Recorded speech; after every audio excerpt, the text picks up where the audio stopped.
Hey, y'all, and welcome to Voices Beyond the Pages, the podcast where stories and voices meet. I'm your host, Audrey Shaunice, an audiobook narrator who got her start on TikTok, sharing my journey with all its highs, lows, and everything in between. Each episode, we celebrate the voices shaping the storytelling world, BIPOC narrators, indie authors, and the readers who love them. Whether you're here to learn, be inspired, or just feel seen, you're in the right place. Grab a drink and get comfy. You're gonna love it here.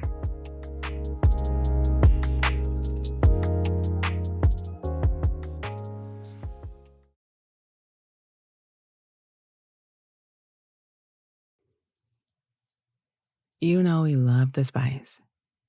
And don't get me wrong, I'm here for it. But Black love, real love, is more than lust. Have you ever read a book where the chemistry was so fire you were like, oh, let me just live vicariously through them for a minute? But what really kept you hooked wasn't the sex or the tension. It was the way they showed up for each other, the way they listened, the way they held space, the way they made each other feel safe. That's the difference between lust and love. And that's what we're diving into today. How books can show us both, and how real intimacy goes so much deeper than the surface.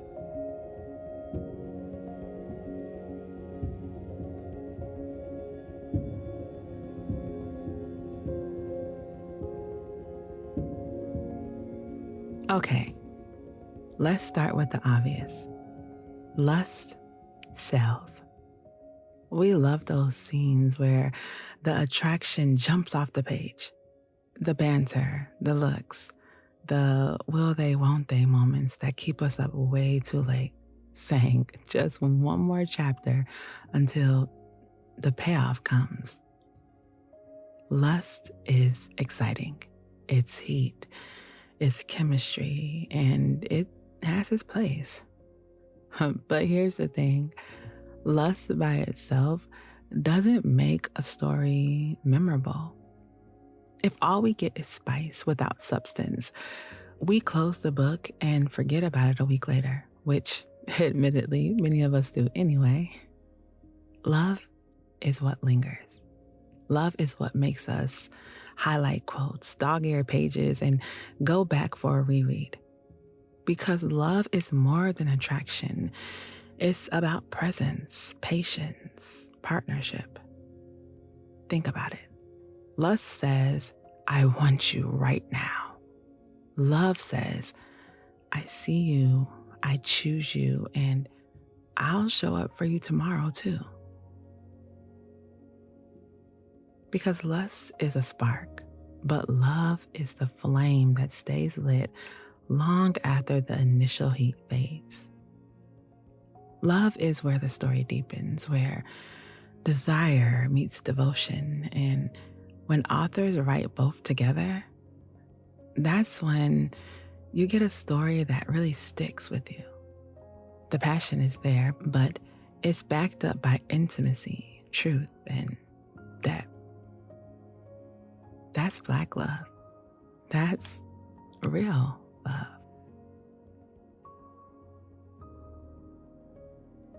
Real love doesn't just live in the body. It lives in the heart, the mind, and the soul. That's intimacy. Intimacy isn't just physical. It's layered. It's the foundation that makes love feel real and lasting. So, I'm going to tell you about some types of intimacy. There's emotional intimacy. When you place your heart in someone else's hands and know they won't weaponize your vulnerability. That moment when a heroine finally tells her truth, and instead of judgment, the MMC meets her with patience and care. That's emotional intimacy. Love that listens. Then there's intellectual intimacy. When you can dream, debate, and grow together. I'm talking about those deep late night conversations that stretch into sunrise, going far beyond pillow talk. When a couple challenges each other to think bigger, to heal, to believe in more. When one partner holds up a mirror and helps the other see that what they once called flaws might actually be the very thing that makes them beautiful. Books that capture this remind us that real love sharpens and uplifts us. We also can't forget about spiritual intimacy. That connection that feels deeper than words. It's when you meet someone's spirit before you even touch their skin. The way two souls can speak the same language in silence. When it's not about chemistry or convenience, but alignment. That quiet knowing that this person sees you, not just a version you show the world. That's the kind of love that feels guided, purposeful, almost divine. And yes, there's physical intimacy. The touches, the kisses, the heat we all crave. But here's the difference. In love, physical intimacy isn't about conquest. It's about care. It's about passion paired with presence. When it's written well, even the spiciest scene is laced with tenderness. And that's what makes it unforgettable.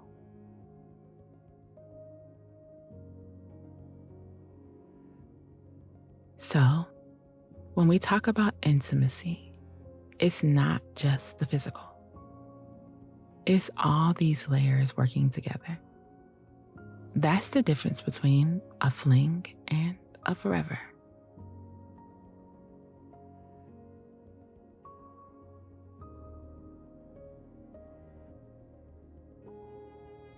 I'll be honest. When I sat down to write this episode, I realized I'm still figuring out what intimacy really means for me. I've had moments that looked like connection on the surface.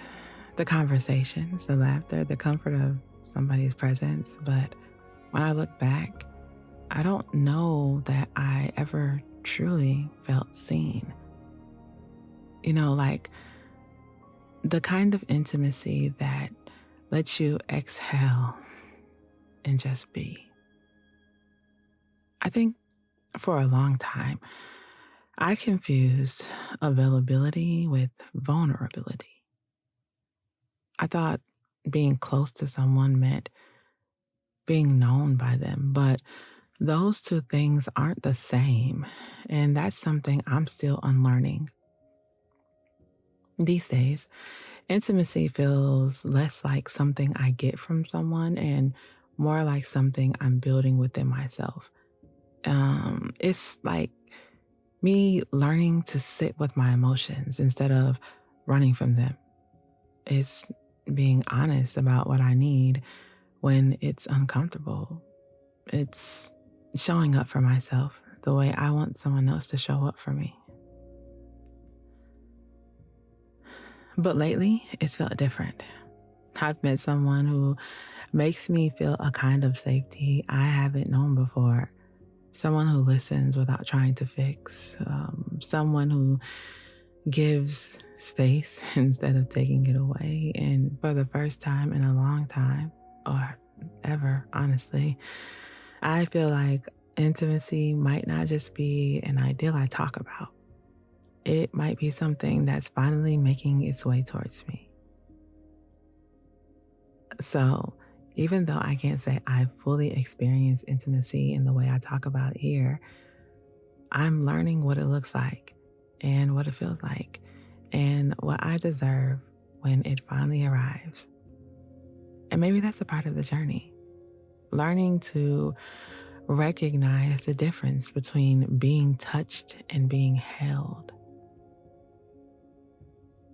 And that's why I love when romance books show intimacy in all its forms, not just in the physical sense, but in the way people learn to trust, to listen, to love, and to show up for one another.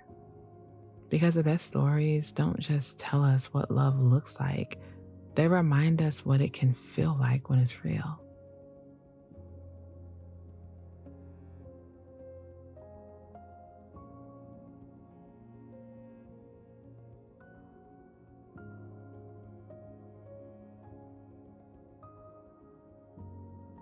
And speaking of real love, let's talk about a man who embodies it. This week's book boyfriend is Cadero from Beneath His Stetson by C.M. Campbell. Now listen, I knew from the title alone this story was going to have me in my feelings. I didn't actually know what a Stetson was at first, but that's a story for a different day. But I wasn't prepared for the way C.M. Campbell wrote intimacy. Not just the physical kind, but the kind that lives in silence, in patience, in understanding. Our MMC, Cadero, isn't loud about his love. He's steady, grounded. He's the kind of man who doesn't need to make a scene to make an impact. He was the embodiment of what I call safe masculinity. Confident without being controlling, protective without being completely possessive. There's a moment, and I won't spoil it for those who haven't read it, but it showed so clearly that real love isn't always grand gestures. Sometimes it's a quiet word, a look, or the way he chooses to stay when walking away would have been easier. C.M. Campbell gave us a man who feels real, layered, vulnerable, intentional. The kind of man who reminds us that being soft and strong can coexist. And that's why Cadero is this week's book boyfriend. Because beneath that Stetson, there's a man who knows that intimacy is more than lust. It's love in action.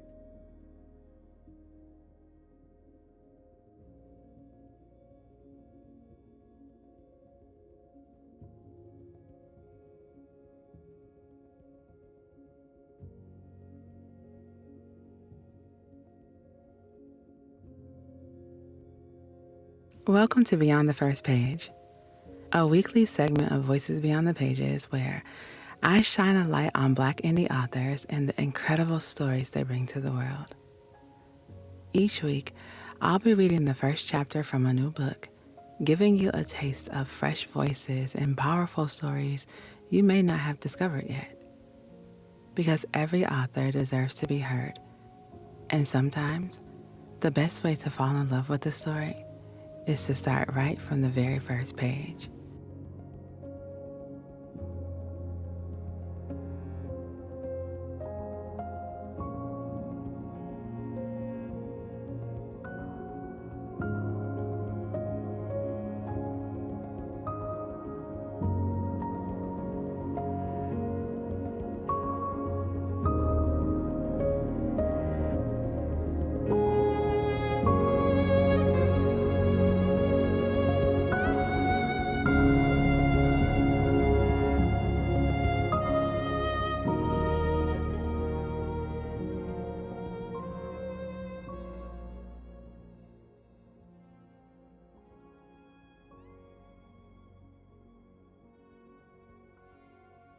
So, C.M. Campbell is a new to me author. I heard she's been making waves on social media, TikTok, Instagram, Threads, probably. One night, my sister, Nessa, Shalonda's Reading Corner, if y'all follow her on TikTok, go do that. She suggested I read this book, and I loved it. Everybody knows I love a good novella because If it's one thing I don't do, I don't finish books often because I read books for a living. So I love a good novella when I can read one. So yeah, I decided this week I would do Book Boyfriend and the Beyond the First Page as the same book. Normally, I plan not to do that, but I love this book so much. I just thought, like, why not? I can do whatever I want. It's my podcast, right? So I'm going to read you guys Beneath His Stetson by C.M. Campbell. I'm always nervous. All right. 1. Burnout and Bourbon. Balin. I hated how quiet it was. My rental SUV groaned as it crept down the sun-bleached Texas back road. One lane in each direction. No traffic lights, no Starbucks, just dust, devils, cows, and barbed wire fences stretching into forever. The kind of place where time moved like molasses and everybody knew your mama's business before you even parked. I rolled the window down halfway and instantly regretted it. Heat slapped me like it meant to be disrespectful. The air smelled like manure and wild grass, and the AC was losing the fight. I pressed the button and rolled it back up. Who the hell lives like this on purpose? I muttered, flipping down the sun visor. My reflection stared back at me. Dark sunglasses, beat face, perfect braids falling down my back. I looked composed, put together like I hadn't just walked out of my high-rise office 3 weeks ago with a resignation letter and shaking hands. My phone buzzed again. Savannah. You find the driveway yet? I'm making sweet tea. I didn't answer. I was too busy trying not to spiral. 3 months ago, I'd argued in front of the D.C. Courts of Appeal with a migraine and 2 hours of sleep. I'd won and hadn't felt a damn thing. That was the real kicker. Not the exhaustion, not the panic attacks, not the Sunday night dread in my chest. It was that nothing made me feel anything anymore. No joy, no satisfaction, and definitely no release. Just empty wins, cold champagne, fake-ass smiles. So, when Savannah said, "Come down here before your heart stops," I booked a flight. Not because I wanted rest, but because I was scared I didn't know how to feel at all. I finally spotted the sunflower-painted mailbox, half rusted and leaning like it was tired too. Gravel crunched under the tires as I turned into the driveway. A white farmhouse appeared through the trees, wrapped in a porch with a rocking chair and wind chimes. It was too damn peaceful. This better be worth it, I muttered, throwing the car in park. The front door swung open. Savannah burst out barefoot in denim cutoffs and a Black Girls Eat Grits tank, grinning like she hadn't just lured me into the middle of nowhere. "Look at you!" she shouted, arms wide. "Miss High Heels in cattle country." I stepped out of the car, stilettos sinking straight into the dirt. "Girl, don't start," I warned, grabbing my suitcase and clutch. "Besides seeing you, I'm already regretting this." Savannah threw her arms around me anyway, swaying side to side in a hug that smelled like lemon body oil and a time when I was truly happy. "You smell like courtroom and disappointment. Come inside and let me make you a plate." I chuckled, despite myself. I'd kill for that plate. I'm just here to rest and reset. Inside, the air was cooler, thick with the scent of butter and black pepper. I followed the sound of grease popping into a cozy kitchen where a skillet of fried chicken sizzled beside a glass pitcher sweating sweet tea. Savannah moved with practiced ease, plating food like she'd been waiting all day to feed someone. "Sit, eat first, then we'll talk about things you've been pretending not to feel." I sank into the chair and picked up my fork. The first bite of mac and cheese nearly made me moan. God, this is good. "Told you," Savannah said, leaning against the counter. "Texas don't fix everything, but I know how to feed a woman who's damn near empty." I took another bite, slower this time. The silence between us was comfortable now, broken only by the scrape of my fork and the creak of the old ceiling fan. I hadn't realized how hungry I'd been. For food, but also for this peace. Out the back window, past the porch and the oak trees, I saw open land stretching wide, unbothered, untouched.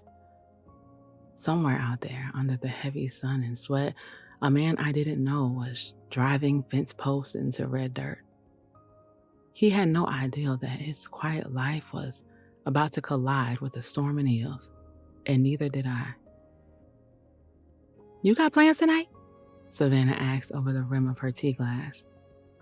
Already knowing the answer, I raised an eyebrow. Do I look like I have plans?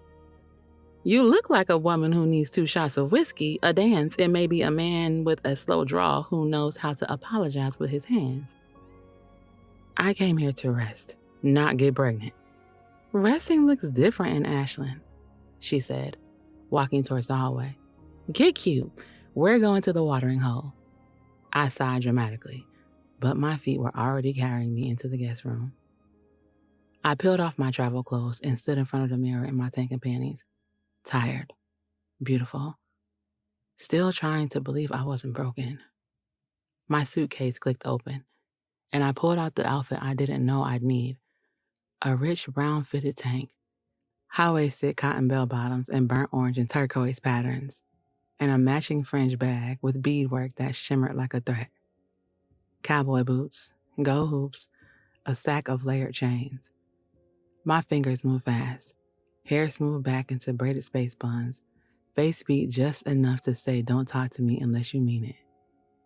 When I stepped into the hallway, Savannah let out a low whistle. "Oh, you trying to hurt somebody tonight?" I smirked, grabbing my clutch. Just felt like dressing for the weather. Hot and unforgiving. "You know the bar's not ready for this." She laughed as she opened the door. "Let's go shake this little town up." Outside, the sun was just starting to dip, casting everything in a lazy and cold haze. I slid on my shades and climbed into the passenger seat. I didn't know who'd be at that bar. I didn't know my whole damn world was about to flip like a coin, but my skin buzzed. Something was coming. This is a page break, guys. I'm going to try to read the whole chapter, but we'll see how it goes because I don't want to give too much away because it is a novella. But I'm going to read the next break and we'll see where we are and go from there. The radio was low. Some old school bluesy guitar whispering under the sound of tires on gravel. I sat back in the passenger seat, one leg crossed over the other, fringed bag resting against my hip. Outside the window, Ashland rolled by in shades of fading gold and cracked pavement, feed stores, bait shops, trailers sitting quiet under drooping trees. The kind of town that held secrets in its soil. Savannah drove like she'd been doing it forever. One hand on the wheel, elbow propped, sipping sweet tea from a mason jar. She glanced sideways. "You still mad I tricked you into coming out?" "I'm still recovering from the idea that you're going to a bar named the Rusty Spur," I said dryly. "That sounds like a tetanus shot waiting to happen." Savannah chuckled. "Girl, you better hush. That bar got more magic than half the big city clubs you used to haunt." I rolled my eyes, but I was smiling. "Yeah? Does it also have bottle service, clean bathrooms, and a DJ who won't take requests?" "Nope," she said. "But it's got live music, cold drinks, and men who actually know how to lead on the dance floor." I raised a brow. "I'm not looking for a man." "You ain't gotta look. One might just find you." I ignored the way my stomach flipped at that. Chalked it up to the heat, or maybe the way the sun dipped just behind the trees, bleeding orange and pink across the sky like the world was setting the mood. "How many folks in this town anyway?" I asked, changing the subject. "Feels like we passed the same dog twice." Savannah laughed. "About 1,400 if you count the cows." I lean my head against the window, letting the glass cool my temple. This whole thing is surreal. I'm used to noise, movement, pressure. And where did that get you? Savannah asked gently. I didn't answer. The truck bumped along a dirt path that curved past a small pond and a grove of trees, then straightened out near a row of parked pickups. Neon lights from the Spurs sign buzzed like an invitation. Cold beer, hot nights, glowing in faded reds and yellows. Savannah pulled into a park and killed the engine. The music spilled out before we even opened the doors, low and slow, the kind of rhythm meant for close bodies and slow sways. You ready? She asked, already halfway out the truck. I stared at the entrance a beat too long. Not at all. Savannah grinned. Perfect. Let's go cause a scene. All right. So we're at another page break. I don't think there's much longer. So I think we'll just do a traditional before the first page, which is the first chapter of the book. I try to do the first chapter or the first female chapter if it's written in dual. So yeah, we're gonna go ahead and finish. And hopefully you guys like it and you go and check it out. I will have it linked in the bio of this episode. So yeah, let's get into the next part.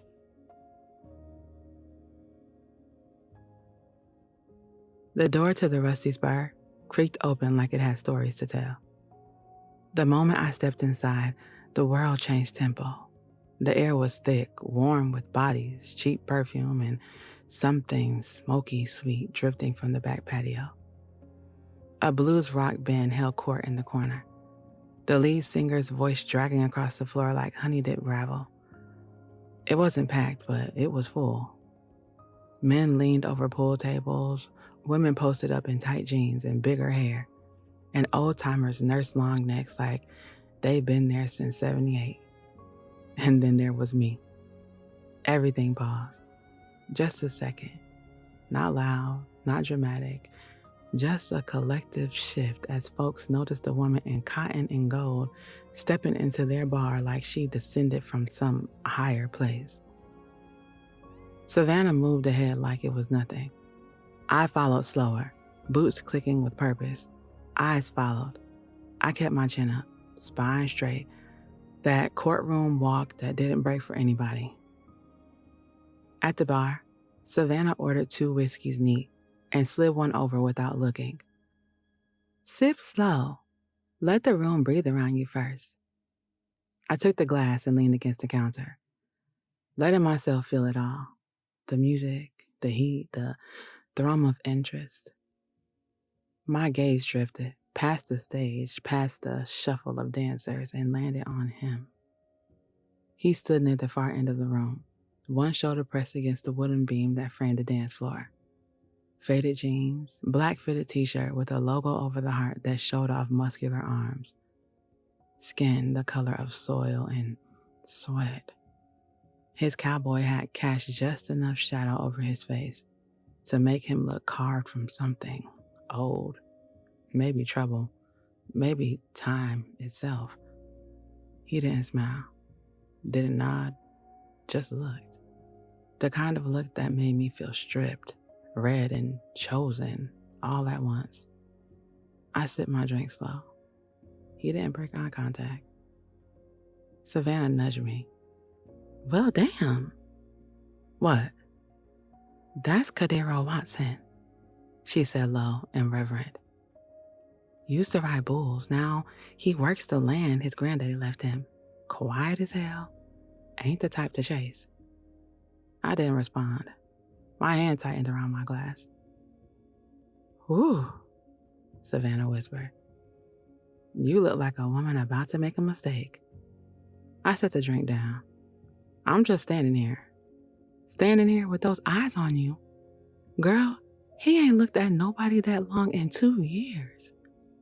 Savannah nudged me with her elbow. If that man walks over here, I'm leaving you to your choices, ma'am. I smirked, nerves buzzing. Please, I haven't made a reckless decision in 3 weeks. Make it count, she whispered. As if on cue, Cordero pushed off the beam and started walking. Slow, confident, like he decided something. Like he wasn't coming over to ask, just to see it through. I smoothed my hands down my hips without thinking. Evening, he said, voice smooth and deep enough to wrap around my waist. I blinked, pulse stuttering. Evening. He took one step closer, just enough to let me catch the scent of cedar, sweat, and leather. Clean, but lived in. You look like you need someone to get into trouble with, he said, voice low enough to make it feel like a secret. I tilted my head, a slow smile tugging at my mouth. And you volunteering as tribute? His mouth curved, a gold grill glinting under the bar's lights. Not volunteering, sweetheart. I am the trouble. I let my eyes roam. Got a name, Trouble? Cordero. I smiled. Balin. He nodded once, like he planned to memorize it with his mouth later.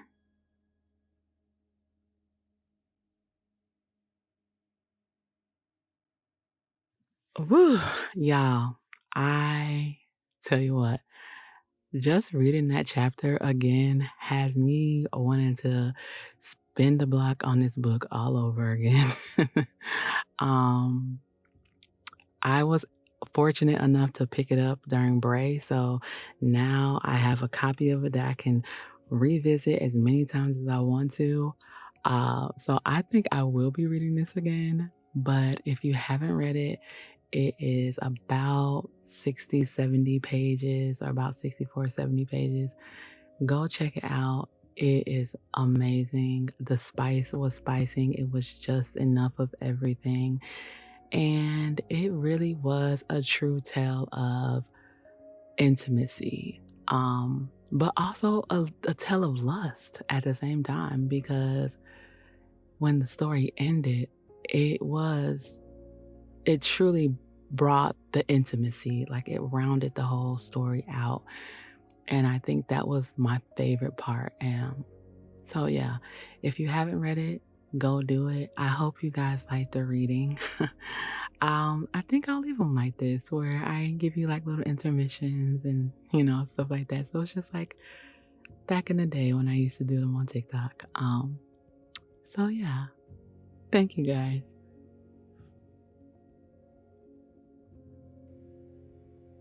That was this week's Beyond the First Page.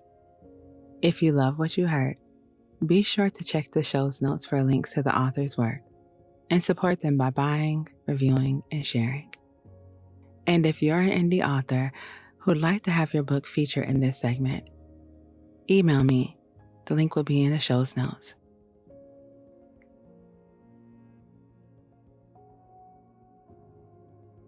So here's my takeaway. Intimacy isn't just about romance. It's about awareness, trust, and showing up with your whole self. Real love, whether it's romantic, platonic, or self-love, it's about choosing presence over performance. It's the way we hold space for each other and for ourselves every single day.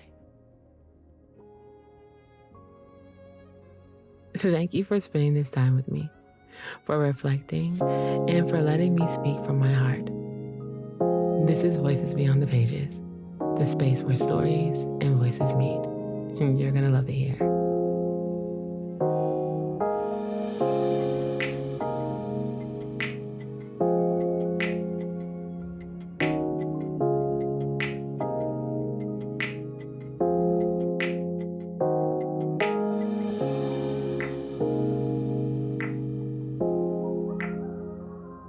If you enjoyed this episode, don't forget to follow Voices Beyond the Pages wherever you listen.